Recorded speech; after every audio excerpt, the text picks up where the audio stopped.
Sa mga nagtatanong po sa akin kung saan po pwedeng ibenta ang gantong klase ng commemorative coin, itong General Luna, lalo na at itong commemorative coin na ito ay isa sa mga masasabi nating may mataas na value among all created commemorative coins ng BSP.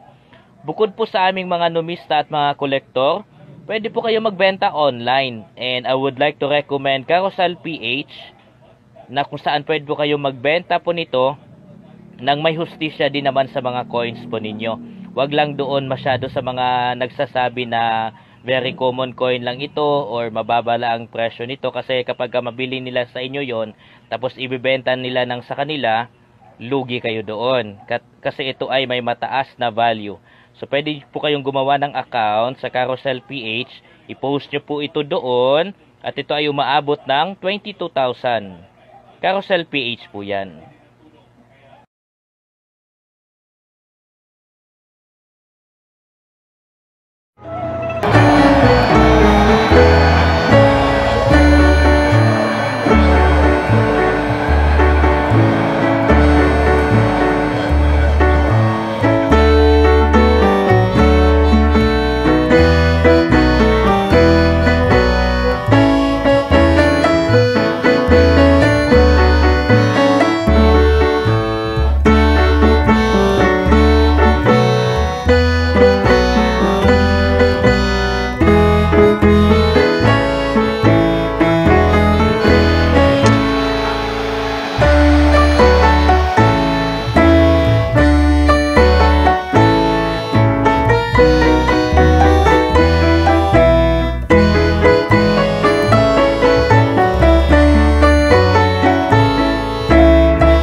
Mga ka-Vertusio, sa mga may hawak po ng gantong klase ng commemorative coin at nagtatanong kung magkano po ang bentahan po nito, itong Horacio de la Costa at itong General Artemio Ricarte.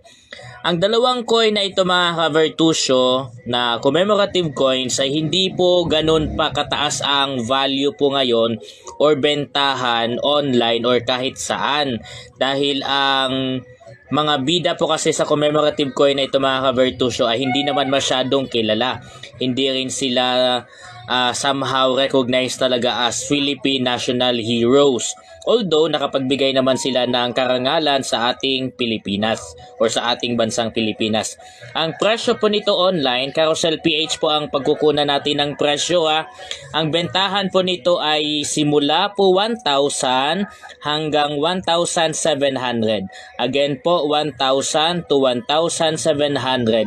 Yun po ang value or bentahan ng commemorative coins na ito.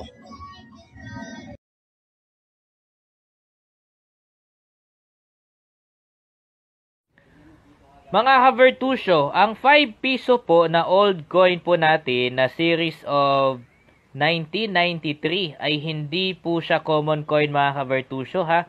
I beg to disagree with some of our collectors na makikita po natin sa FB or nagbibigay ng information sa YouTube na nagsasabing ito ay common coin lang daw. Hindi po ito common coin. Ito ay rare to find na.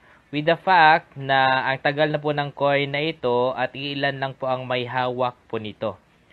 Fortunately, meron nga akong isa eh. At ito ay hindi ko pa binili. Ito ay sponsored coin lang po sa akin. Again po, ito ay hindi po common coin. Kaya ito ay may dala-dala din na mataas na value. Legit po yan. Huwag po kayo maniniwala doon sa mga nagsasabing ito ay common coin lang. Kasi mataas po ang value po nito. Lalo na kung dadalhin po natin sa subastahan. Legit po yan.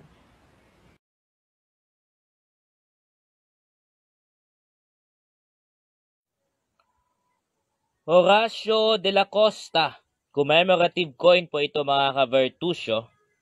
At ang face value po nito ay 1 piso. 1 piso lang po ito. Ito ay in commemoration of Horacio de la Costa sa kanyang 100 birthday celebration. At pinaniniwalaang ang mintage po nito ay nasa roughly 20,000 lang po ang ginawa po nito. Nasa 20,000 lang ang ginawa na mintage itong Horacio de la Costa.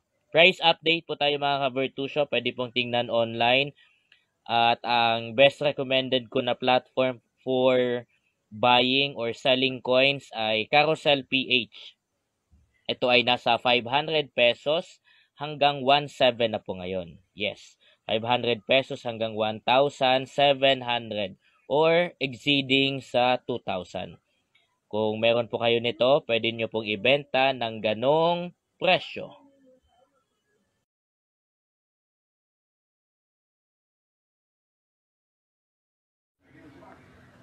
Meron akong error coin dito mga ka-Virtusio. Ito ay dormant 10 peso coin. Brilliant pa po ito. At somehow parang walang problema kung titignan talaga natin siya ng maigi. Pero if we look into details yan, makikita nyo po na meron siyang wasak po yung mukha ni Andres Bonifacio po dito. Ito ay tinatawag nilang die rotated error coin. At meron pong nag-message sa akin sa FB kasi nung pinost ko po ito as FB Reels, may mga nakakita pong numista at kolektor.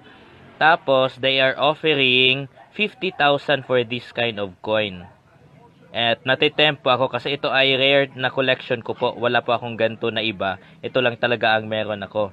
Pero ang pinaglalabanan ko ngayon dito kung willing ko bang ibenta ito for 50,000. So, ano po ba ang maganda? Or meron din ba kayong ganito, mga ka-Virtusio?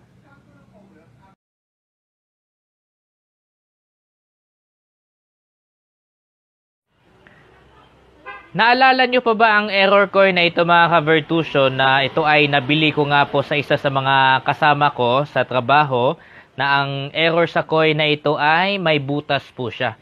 Ito ay sinadyang butasin talaga para magkaroon ng error.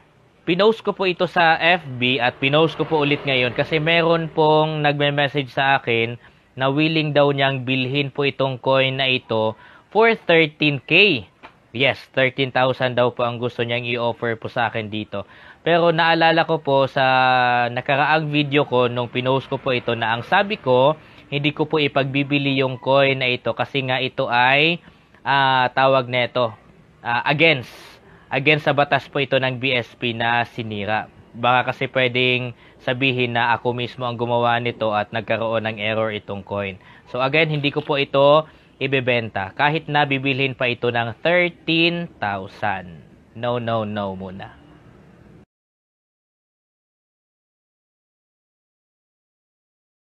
Yeah.